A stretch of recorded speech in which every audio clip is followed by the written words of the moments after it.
say? Just things about AI, perhaps? Okay, let's see.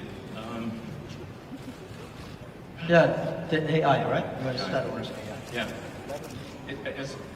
Okay, great. AI, yeah. Actually, I'm told that does AI mean love? Is that the name AI? Sort of sounds like. Yeah, AI. I hate the word AI called artificial intelligence. I call it Alibaba intelligence. Yeah. Might end up being true. You don't know. I think generally people underestimate the capability of AI. They sort of think like it's a smart human, but it's really much. It's going to be much more than that. It'll be much smarter than the smartest human. It'll be like, can a chimpanzee really understand humans? Not really. We just seem like strange aliens. They mostly just care about other chimpanzees. This will be how it is, more or less, in a relative. In fact, if the difference is only that small, that would be amazing. Probably it's much, much greater. So, the biggest mistake that I see artificial intelligence researchers making is assuming that they're intelligent. Yeah, they're not compared to AI. And so a lot of them cannot imagine something smarter than themselves, but AI will be vastly smarter, vastly. So what do you do with a situation like that? What do you do with a situation like that? I'm not sure. I hope they're nice. I mean, I have obviously some. I think in a situation where the old saying, if you can't beat him, join him. That's what Neuralink is about. Is like, can we go along for the ride with AI? I mean, I really think that there should be other companies like Neuralink, essentially to create a high bandwidth interface to the brain. Because right now we are already a cyborg. People don't realize we are already a cyborg because we are so well integrated with our phones and our computers. The phone is almost like an extension of yourself. If you forget your phone, it's like a missing limb. But the bandwidth, the communication bandwidth to the phone is very low, especially input. So, in fact, input bandwidth to computers has actually gone down because of typing with 2 thumbs as opposed to 10 fingers. There's a big reduction in bandwidth. Input bandwidth has gone up because of video and imagery. So input bandwidth is many orders of magnitude greater than output bandwidth. At a certain point, if we'll just, assuming a benign scenario with AI, we will just be too slow. It's like if a millisecond to something, let's say a computer that has like an exaflop of, many exaflops of compute capability, a millisecond is an eternity, and to us it's nothing. So, I always think like human speech to a computer will sound like very slow tonal wheezing. It's kind of like whale sounds. Yeah. What's our bandwidth? Like a few hundred bits per second, basically. Maybe a few kilobits per second if you're going to be generous. So, whereas a computer can easily communicate at a terabit level. So, the computer will just get impatient, if nothing else. It would be like talking to a tree. That's humans. Yeah, anyway, on that great note, barely getting any information out, basically, with speech. Yeah, I'm always amazed by what your vision about the technology. I'm not a tech guy. I think more about life. I think AI is going to open a new chapter of the society, of the world, that people try to understand ourselves better, rather than the outside world. And it's so difficult to predict the future. 99.99% of the predictions that human being had in the history about the future all wrong. Including that one? Oh yeah. Only, the 0.00% of the prediction are right. They're right because by accident. Yeah, but it's also true that 80% of statistics are false. So my meaning is Cold that room, come on guys, that was a joke. I'm happy about the artificial intelligence or Alibaba intelligence that's going to understand the inside of the human better. So when people worry a lot about artificial intelligence, people should have more confidence in themselves. Because I think if a lot of solutions we don't have today, but there will be solutions tomorrow. We don't have solutions, but the young people will have solutions. So I'm quite optimistic, and I don't think artificial intelligence is a threat. I don't think artificial intelligence is something terrible, but human beings are smart enough to learn that. And to me, artificial intelligence is just like, people worry a lot about this today, are those people, I call them called college smartness. People like us, street smart, we never scared of that. We think it's a great fun, and we want to change ourselves to embrace it. I don't know, man, that's like famous last words. Let me tell you, AI is, I mean, you look at sort of the rate of advancement, just in general, the rate of advancement of computers is insane. Like a good example would be video games. If you go back 40 years ago, 50 years ago maybe, you had Pong. That was just two rectangles and a square. Now you've got photorealistic real-time simulations with millions of people playing simultaneously. If you assume any rate of improvement at all, these games will be indistinguishable from reality. You will not be able to tell the difference. Either that or civilization will end. Those are the two options. But even if the rate of technology improvement slowed down by 1,000, then okay, advance 1,000 years, or 10,000 years. This is still very tiny.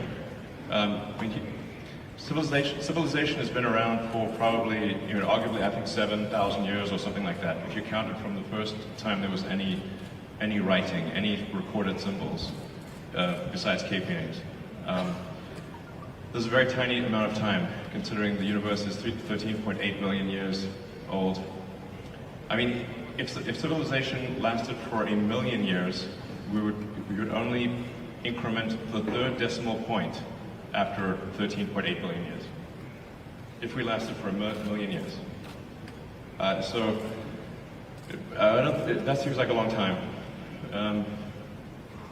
Given that we've only been around for 7,000 years, it's been kind of a roller coaster on the civilization front. So, I mean, I'm not a naturally optimistic person, to be clear. I'm not saying, hey, doom and gloom. I'm just saying this is the apparent pattern. The rate of change of technology is incredibly fast. It is outpacing our ability to understand it. Well, I'm not sure, is that good or bad? I don't know. I mean, it seemed to me some time ago that you could sort of think of humanity as a biological bootloader for digital superintelligence. For those who know what a bootloader is, a very tiny piece of code without which the computer cannot start. But it's sort of like the minimal bit of code necessary for a computer to start. Like, you couldn't evolve silicon circuits. There needed to be biology to get there. Good. Yeah. Well, let's talk about something fun. I'm admire that you want to go on the Mars. Shall we go to the Mars? Yeah. Yeah, so what will the life look like on Mars? Are you both moving? What do you think about that? Actually, I'm not interested in Mars. I just came back from there, so I'm more interested on the Earth, the things, what's going on happening here. So why you're so curious about the Mars? Well, I think the thing about Mars is that I think it's important for us to take the set of actions that are most likely to continue consciousness into the future? What increases the probability of consciousness of continuing into the future? I think we should not take it for granted that consciousness will continue because we have not encountered any aliens. Where are the aliens? This is the Fermi paradox. This is one of the most important questions. How come we've not found any aliens? There's people out there who think we've found aliens. Trust me, I would know. We have not. Okay. People ask me, have you been to Area 51? Okay, please. SpaceX actually has Area 59. It's even better, 8 better than 51. So, among the set of actions we can take that are likely to increase the scope and scale of consciousness such that we are better able to understand the nature of the universe, one of those actions is to become a multi-planet species or ensure that life is multi-planetary.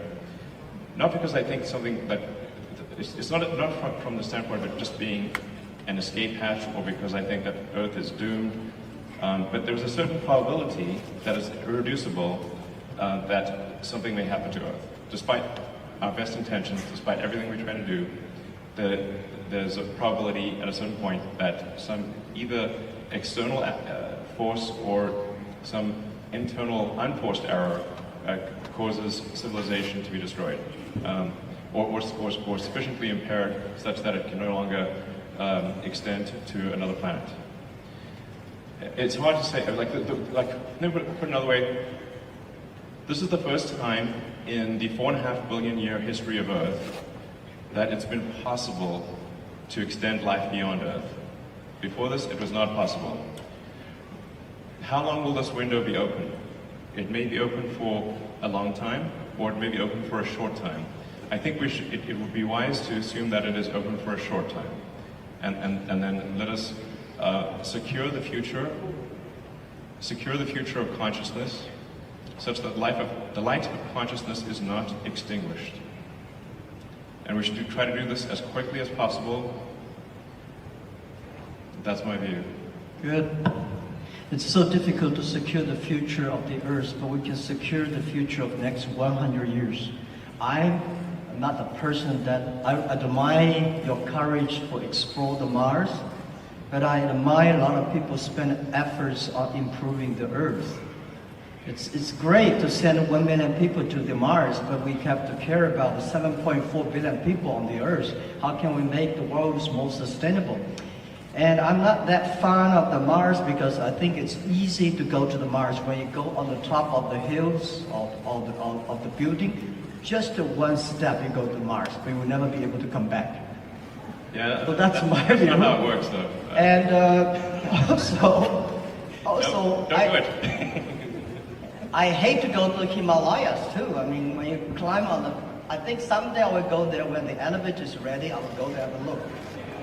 But I think people spending more time on the Earth, think about because no matter how long the civilization of the human beings will be, like 1 million or 2 million or 500,000 years, we only have 100 years. So we cannot solve all the problems for future. But we have to be responsible for the future, but we should care more about how we can enjoy better. My view is that by the artificial intelligence or AI, when human beings understand ourselves better, then we can improve the world better. Last 200 years, human beings try to understand the other side world better, understand the other people better. But I think what I feel excited about AI is that AI is to understand people, the inside of the human beings. The Earth, I heard you gotta dig a tunnel deep in the Earth, which is amazing. I think, anyhow, every time when I read the news about you are interested in the outside space, I look at you with great respect. We need heroes like you, but we need more heroes like us, working hard on the Earth, improving things every day. That's what I want. Sure. I mean, to be clear, I'm very pro-Earth. Great, that sounds great. To be clear, I'm very pro-Earth. When I say, us becoming a multi-planet species or making life extending life beyond Earth, expanding the scope and scale of consciousness, From a resource standpoint, I'm talking about less than 1% of Earth's resources should be dedicated to making life multiplanetary or making consciousness multiplanetary. So, I think it should be like somewhere in between how much we spend on lipstick and how much we spend on healthcare. Like, it's like for the preservation of consciousness, we should spend maybe slightly more than we spend on cosmetics. That's my, and I'm pro cosmetics. I like them; they're great.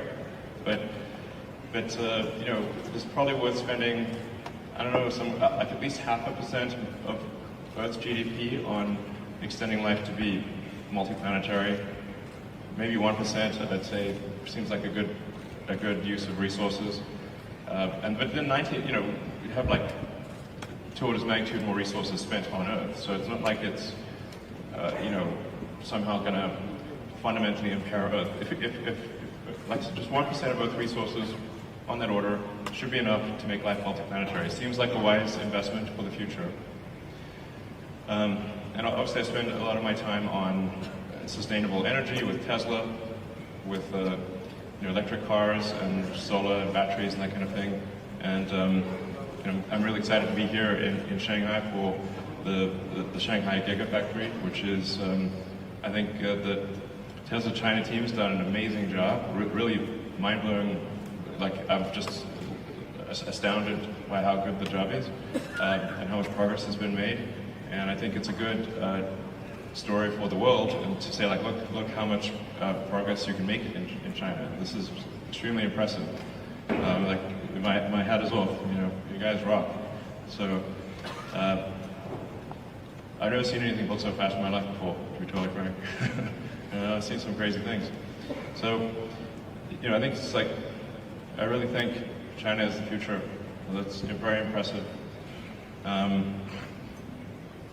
And there's also some great progress on entrepreneurial rocket companies in China as well. I believe 2 have made orbit, and it's very difficult, very hard to make orbit. Achieving orbit, I have great respect. It's very hard.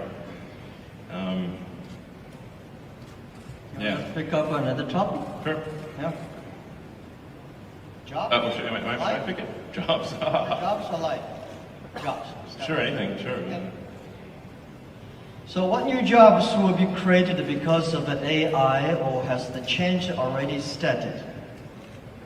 What do you think? I think why we need that many jobs? Right? My view is that the jobs, actually every technology revolution people start to worry. Right? Last 200 years we worry about the new technology going to take away all the jobs. Actually, we made a lot of jobs. Second, because of the industrial revolution, job created a lot of jobs. What I think is the next 20, 30 years, human being will live much longer. The life science technology is going to make people live probably 100, 120 years. That may not be a good thing because you got grandfathers still working hard. But the challenge is, why shouldn't we have a lot of jobs?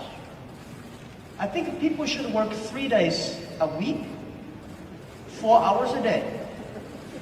When we have electricity, the power of electricity is that we make people more time. So you can go to the karaoke in the evening, you can go to dancing party in the evening.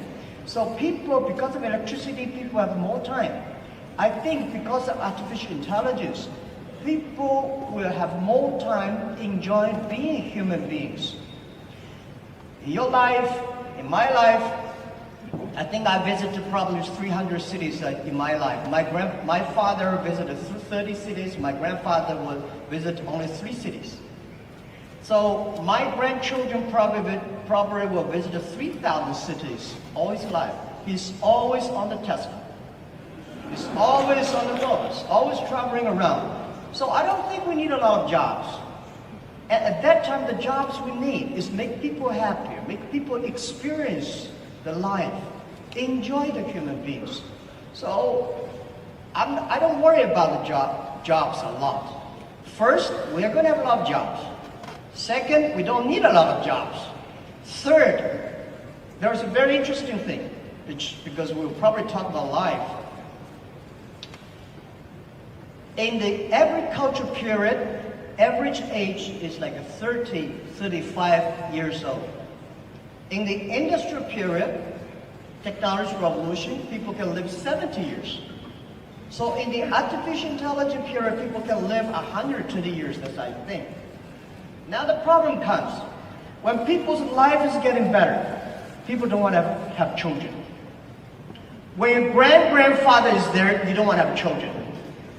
At that time, we are going to have a lot of jobs with nobody want to do it. So we need artificial intelligence, the robots to take care of the old guys. For sure, you will not be happy, or you were happy, because when your grandfather said, oh, I need to work tomorrow, then that's a disaster. So I think we cannot predict the future, but we should be ready that we are going to enter into the area that everybody can live 120 years. And we have more new problems that come up. So that's my view about jobs. Don't worry about it. We will have jobs.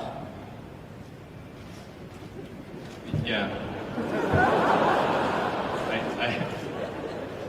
I think, yeah, over time, AI will make jobs kind of pointless. Probably the last job that will remain will be writing AI software, and then eventually the AI will just write its own software. So, I don't know, I suppose I would recommend studying engineering, physics, that kind of thing, or working on something where people just want to interact with other people. And people enjoy fundamentally interacting with other people. So if you're working on something that involves people or engineering, it's probably a good approach. Art, of course. Yeah. Like I said, I think we're going to have to figure out this Neuralink situation. Otherwise, we will be left behind. It's very important we do this quickly. I think we don't have much time. We don't have much time for what? We don't have much time to solve the Neuralink. Yeah. It is. Man, you think of technology and technology awareness. It's like if there was a topological map of technology awareness, it's mostly flat with a few short buildings and then some very tall spires. Very tall spires. And unless you're on that very tall spire, it's not obvious what the topology is. Yeah. I never worry about the things that I cannot solve. I let other people to solve it. If nobody can solve it, just let it be. That's my life. Oh, let's talk about education. I'm quite interested about education. Can we? Yeah. So what knowledge or skills will be useful to master the future? Do you have any advice for young professionals who want to pursue a career in AI? Young professionals. I don't think we will have professionals on AI in the future. Well, I worry a lot about, people worry about jobs, but I worry about education. All the education systems, the things we teach our kids, the way we teach our kids are mainly designed for the industrial period. And I'm sure the machine will be much cleverer than human beings in the future. How can human beings do better? Human beings should be smarter, human beings should be wiser. So how can we be human beings to be wiser or smarter? I think that we should change the way of education, change the things, because in the past we focused a lot about, remember things. Computer can remember better than you are. We want to calculate it faster, computer can calculate much faster. We want to run faster, computer can run much faster than you are. So human beings should have confidence by being more creative, more constructive. So how can we teach our kids to be more creative and constructive? And I think this is the key of the education. And I want spending more time on training kids on arts, on painting, on singing, on dancing. You know, all these are the creative things that make people live like humans. Don't worry about machines.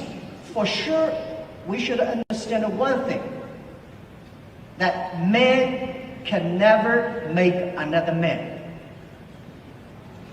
Computer is a computer. Computer is just a toy. Man cannot even make a mosquito. So we should have confidence. Computer only have chips. Man have the heart. It's the heart where the wisdom comes from. So I think in the next 10 or 20 years, human beings or every country, every government should focus on reform the education system, making sure our kids be able to find jobs in the future, be able to live in a life that only working 3 days a week, 4 hours a day. And that is very important. If we do not change the education system that we are in, we are all going to be in trouble. That's my view, and don't worry about it, we will change it. Yeah. I would say try to learn as much as possible that allows you to predict the future or make the future. So the saying is the best way to predict the future is to make it. And then assess whether what you're learning is enabling you to predict the future with less error. Are you less wrong? We're all always wrong to some degree. But can you reduce the error on your future predictions? I think that's the way to look at education. As of course, but it's both create the future, and predict the future. So that includes art and all those other things. But close the loop on being less wrong about the future. I'd say that's the right way to think about education. I mean, down the road with Neuralink, you can just upload any subject instantly. So it'd be like the Matrix. You want to fly a helicopter, no problem. Well, helicopters will fly themselves, but if you wanted to do whatever, any given skill, you just upload it instantly. The way education works right now, it's extremely low bandwidth. It's extremely slow. Lectures are the worst, really. It's like very slow.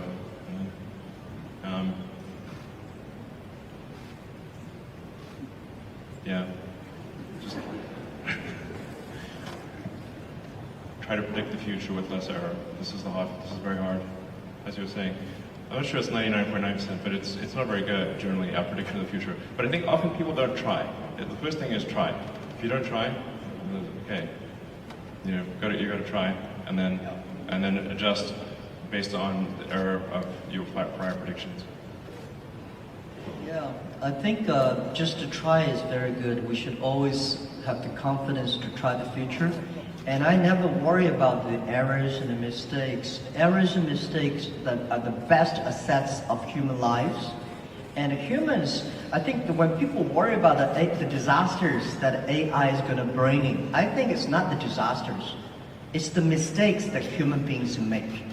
And trust human beings will be able to correct the mistakes and improve themselves.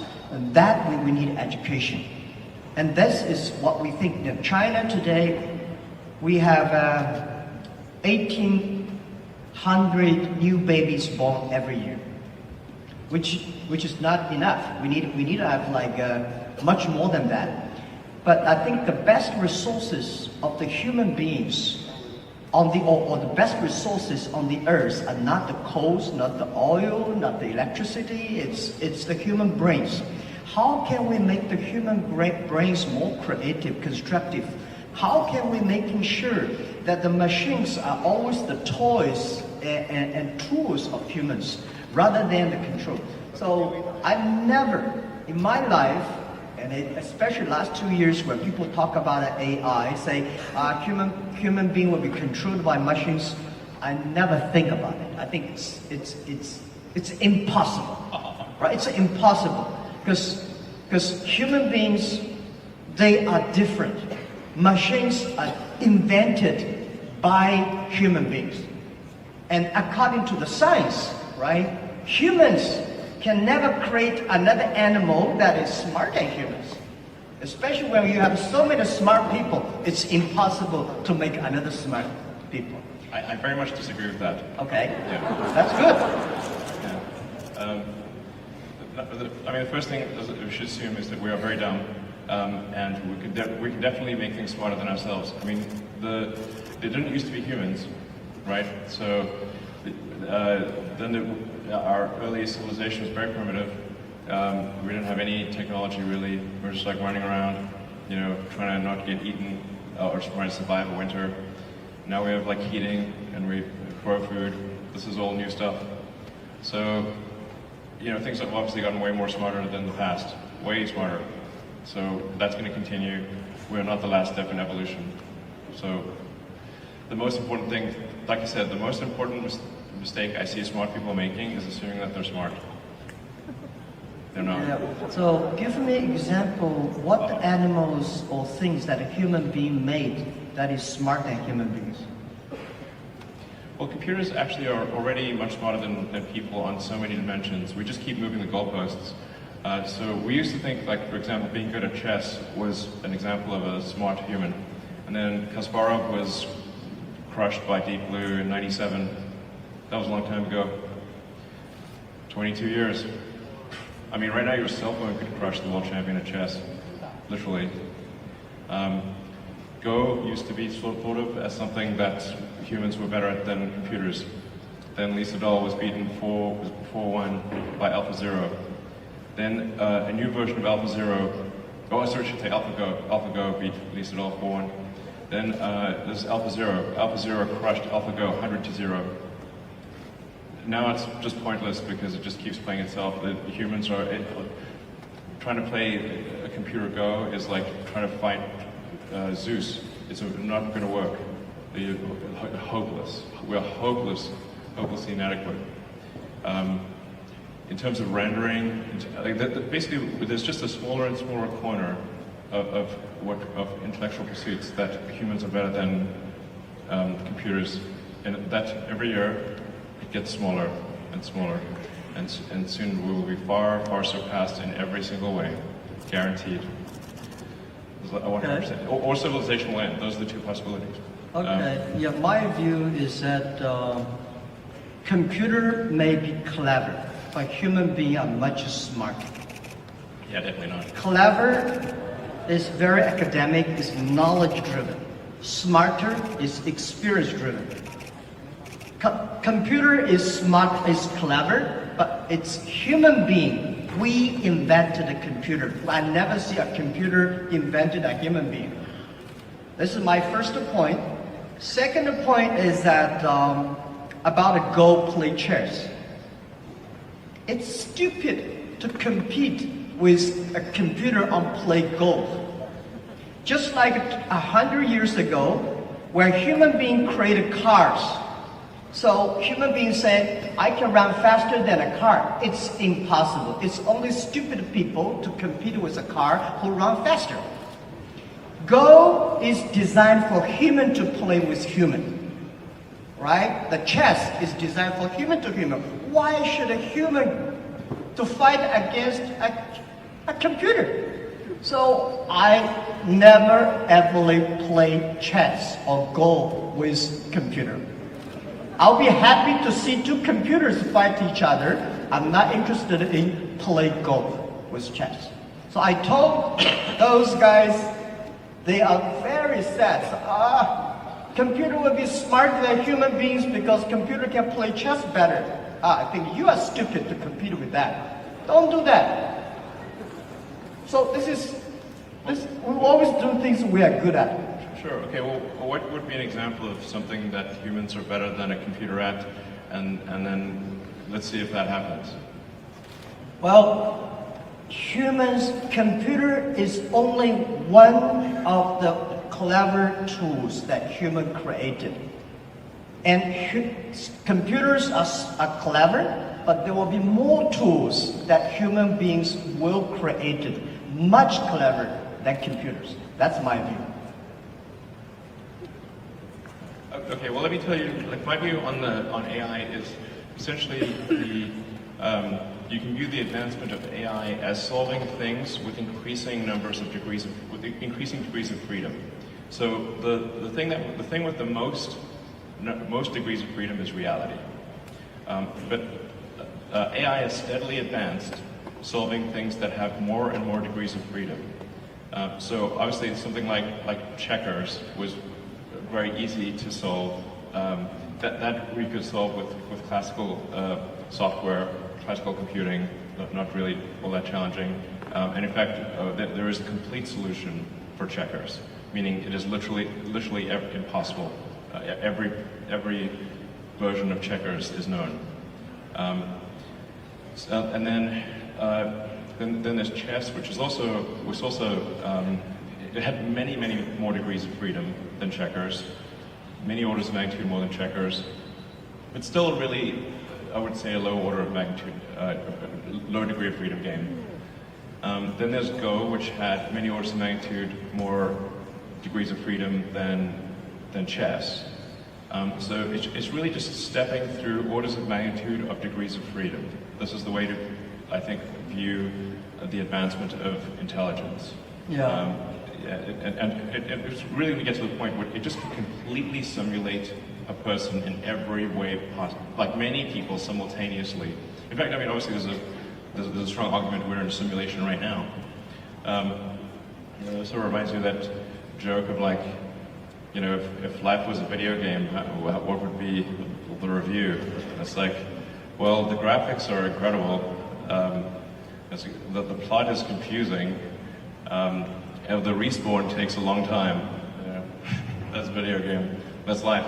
It's life with a video game. Respawn takes 20 years to spawn a human being and have them be fully conscious. I'm worried about the birth rate, which you alluded to earlier. Contrary to, like most people think we have like too many people on the planet, but actually this is an outdated view. This is assuming that AI is fine, assuming that there's a benevolent future with AI, I think that the biggest problem the world will face in 20 years is population collapse. I want to emphasize this.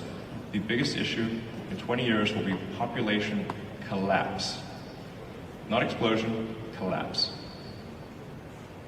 It's very easy to see what the world will look like in 20 years because humans have a 20-year boot sequence. So like you said, okay, well, who was born last year? Okay, now you know what the world looked like in 20 years. It's that easy. I absolutely agree with that. The population problem is going to be facing huge challenge. 1.4 billion people in China sounds a lot, but I think next 20 years we'll see this thing will bring big trouble to China, and the population decreasing of the whole. The speed of population decreasing is going to speed up. And you call it collapse. Accelerating collapse. Accelerating collapse. And then the common rebuttal is like, well, what about immigration? Like, from where? You know? You want to go to space, you know, the Mars will immigrate. Yeah, Mars needs needs people. Here, like Mars needs people. You know, Mars needs people. You know, there's 0 people there right now. So right now it's a machine planet. There's only some robots there. This is something that we should pay special attention. That's why the 80 million new babies born in China, which was less than only 1% something, we should spend more time create these people and treat life better. But also, I think about AI. There's another thing which in my company, in our company, AI we call Alibaba Intelligence because we think when things with order, with things with logic, machine can always do better. AI can do better. But if things without order, without logic, human being can do better. For example, when you love somebody, there's no reason normally. I just love him or just love her. I have no reason. But when I hate somebody, when I want to do bad things on somebody, there's a logic. And when there's a logic, AI can do better. What we do on our end financing, we teach machine all the bad things that bad guys want to do. Machine can learn quickly and arrest all the bad guys immediately. But when you want to do good things, not necessary. AI means love. That's absolutely right. So that is why the AI, if the AI can bring love, which I call it, in the past, if you are a successful person, you have to be the EQ and IQ, right? In the future, if you want to survive in this world, you have to be the LQ, the Q of love. That's important too. Otherwise, you cannot survive in artificial intelligence time. I agree with love is the answer. Yeah. Many songs about that. You want to pick up the final one?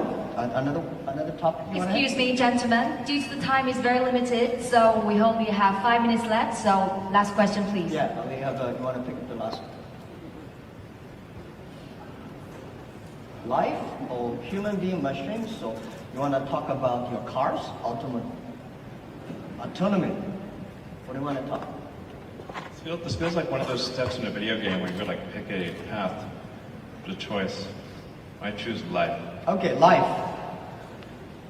So how much longer do you think people can live with the help of AI? Can AI help with environment sustainability? Can you?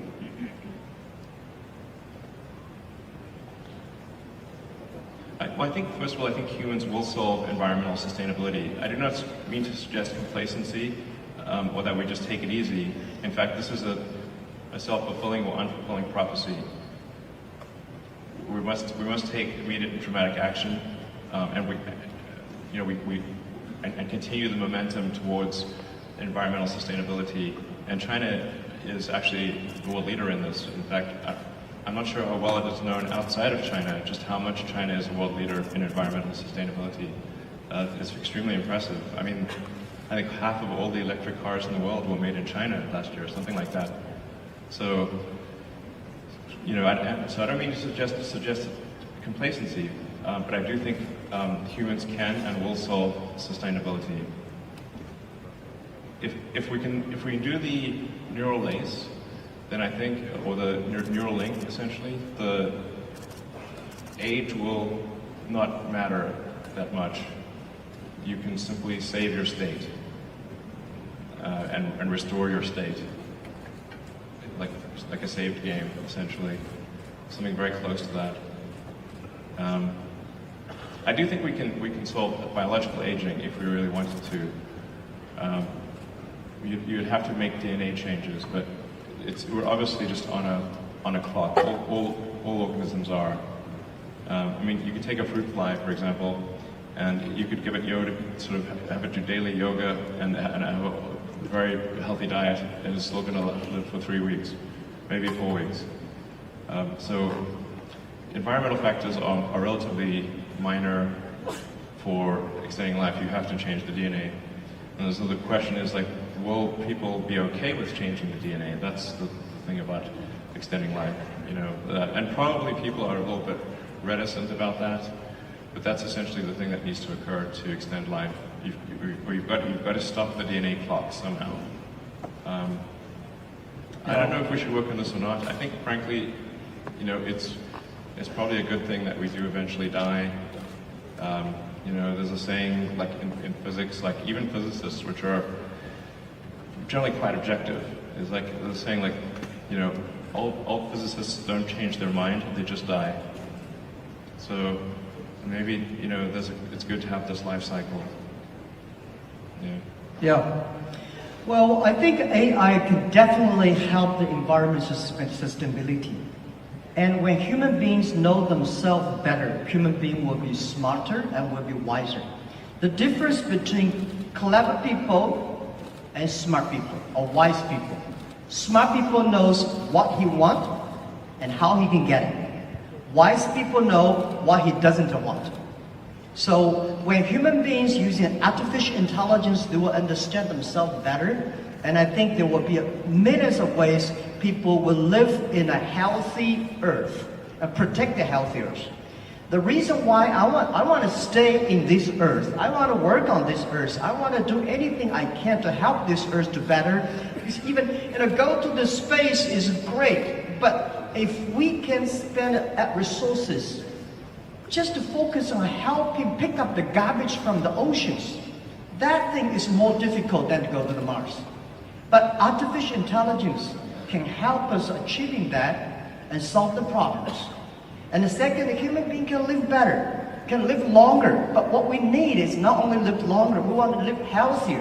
How can we live healthier? Is to understand ourselves better. Most of the disease are caused by our behavior. So I think I'm 100% sure people will live longer. People will live healthier, but may not necessarily live happier. If you want to be happier, human beings should focus on the value, the vision, and the mission, and always have the dreams. And I don't want people love the technology and put them dreams on the technology. I think technology should be with dreams. It's the not technology change the world. It's the dreams behind the technology that change the world. So my hope is that anything we can do is to improve this world, to help 7.4 billion people live better and live healthier. And this is all about our world. And I think we will be working very happily because I love your product, Tesla.